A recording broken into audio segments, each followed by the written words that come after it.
Hello everyone, welcome to my channel LNS Studies। मैं हूं Anjali Arora and एक और लेक्चर के साथ मैं आप लोगों के सामने आ गई हूं। आई होप आप लोग भी मेरा वेट कर रहे होते हैं कि मैं अब कुछ क्या नया लेकर आई हूं। यस और नो? इफ यस, चलिए मैं अपनी वीडियो स्टार्ट करती हूँ बिना टाइम वेस्ट किए। आज का जो हमारा लेक्चर नंबर 6 है, जो मैं इस लेक्चर में समझाने जा रही हूँ, वो है इट्स और एट। अब इट्स कहाँ आता है और एट कहाँ आता है, वो हम लोग आज के लेक्चर में समझेंगे। इट्स आता है जब हम इसका और उसका के लिए बात करते हैं। किसके लिए बात करते हैं? जब सेंटेंस में कहीं ना कहीं हम अपने बैक ऑफ द माइंड में सेंटेंसेस को जब हम ट्राई कर रहे होते हैं, तो हम इसका और उसका जब हम सोचते हैं ना, तब हम इट्स लगाते हैं। एट कहां पर आता है? पर और पास के लिए।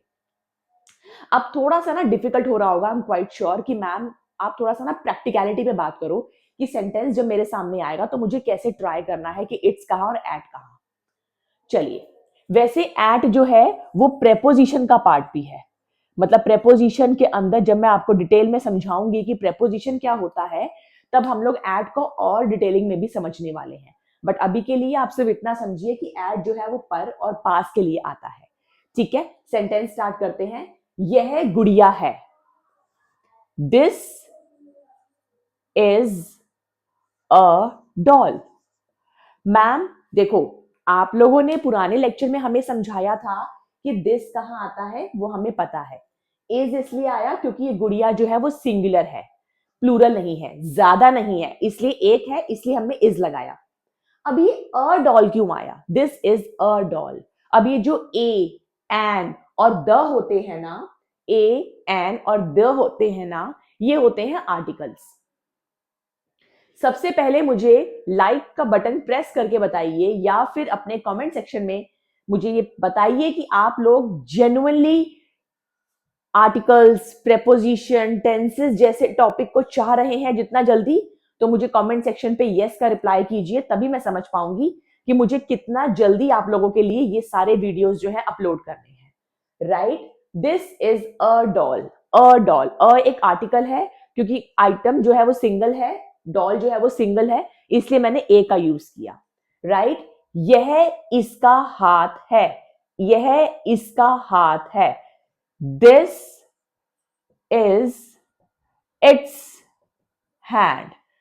This is it's hand. यह इसका हाथ है। ठीक है, जब हम कभी सेंटेंसेस में ट्राई करते हैं कि यह किसका हाथ है, यह दिस इज इट्स हैंड। ठीक है, सनाया दरवाजे पर है। दरवाजे पर कौन है? सनाया। तो सनाया इज सिंगुलर है ना, कहां पर है?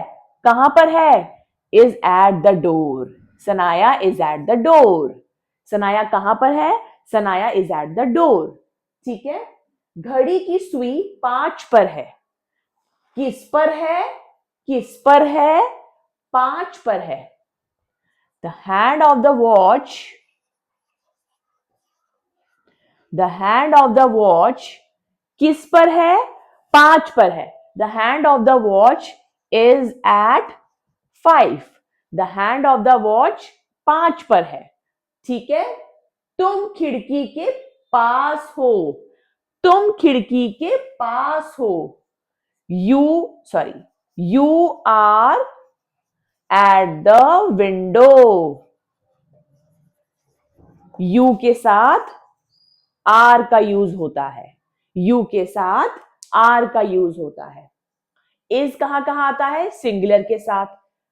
आर कहां पर आता है? प्लूरल के साथ। आई कहां पर आता है? हमेशा एम के साथ। और यू के साथ हमेशा आर आता है। हम कभी कई बार समझते हैं कि मैम यू तो सिंगुलर साउंड हो रहा है, लेकिन यू के साथ आर आता है। ये टेंसेस का पार्ट है स्टूडेंट्स। जितना जल्दी आप मुझे अपने रिस्पॉन्स शो करेंगे that yes I am genuinely interested कि आप हमें टेंसेस करवाइए या कुछ भी, जो भी आपकी रिक्वायरमेंट्स है, आप जब तक मुझे कमेंट सेक्शन पर ये बताएंगे नहीं, मुझे कैसे पता चलेगा कि आप लोगों की रिक्वायरमेंट क्या है। तो मुझे अपनी रिक्वायरमेंट, अपने जो डिफिकल्ट टॉपिक्स की जो आपकी जो नीड है, वो आप मुझे जब तक शो नहीं करेंगे मुझे नहीं पता लगेगा। मैं तो अपने सीक्वेंस को लेकर आई हूं आप लोगों के सामने। मेरे पास एक पर्टिकुलर सीक्वेंस है जो मैं आप लोगों के साथ डेली अपने चैनल पे अपलोड कर रही हूँ। बेसिक लेवल पर। अगर आपको थोड़ा हट कर किसी एक क्राइटेरिया पर, किसी एक पर्टिकुलर टॉपिक की रिक्वायरमेंट है, आप मुझे वो शेयर सॉरी शेयर कीजिए कमेंट सेक्शन पर। तभी मैं वो जान पाऊंगी कि मैं जो भी सीक्वेंस जो चला रही हूं उसको थोड़ी देर के लिए रोककर मैं आपकी रिक्वायरमेंट को फुलफिल कर सकूं। राइट, आई होप मेरे वीडियोस आप लोगों को समझ आ रही हैं, पसंद आ रही हैं। If yes, do subscribe to my channel, like कीजिए, शेयर कीजिए, और जितना हो सके मेरे साथ डिस्कस कीजिए कमेंट सेक्शन पे कि आप लोगों को कितनी अंडरस्टैंडिंग बन रही है और कितनी नहीं बन रही है। आप लोगों की क्या रिक्वायरमेंट और आगे रेज होने वाली है। एग्जाम्स आने वाले हैं, फिर से बोल रही हूँ, एग्जाम्स आने वाले हैं। एग्जाम में आप किस पर्टिकुलर टॉपिक को लेके प्रॉब्लम सफर कर रहे हैं, प्रॉब्लम फेस कर रहे हैं, जब तक आप लोग मुझे क्लियर नहीं करेंगे मुझे नहीं आइडिया मिलेगा। राइट, स्टार्टिंग से स्टार्ट कर रही हूँ, हर चीज बेसिक से स्टार्ट कर रही हूँ, सिर्फ और सिर्फ आप लोगों के लिए, ताकि आप लोगों को, हम लोग सीधा क्या करते हैं, सीधा नाउन चले गए, सीधा चले गए आर्टिकल क्या होते हैं, लेकिन छोटे छोटे वर्ड्स, छोटी छोटी चीजों का मतलब ही हमें नहीं पता होता है। तो वो छोटे से स्टार्ट कर रही हूँ। पहले मैं आपका बेस तैयार कर रही हूँ, उसके बाद मैं अपर लेवल पर जाने का प्लान कर रही हूँ। लेकिन still out of the way जाके अगर आपको कोई भी रिक्वायरमेंट है, कोई भी डाउट है, सबसे पहले कमेंट सेक्शन पर मुझे बताइए ये चीज, ताकि मैं आप लोगों के साथ वो चैनल पे अपलोड कर सकूं। राइट, आई होप मेरी ये बातें आपको समझ आ रही है, मेरे चैनल पे जो भी मैं डाल रही हूँ वो आपको समझ आ रहा है। Keep sharing, keep watching. Thank you so much.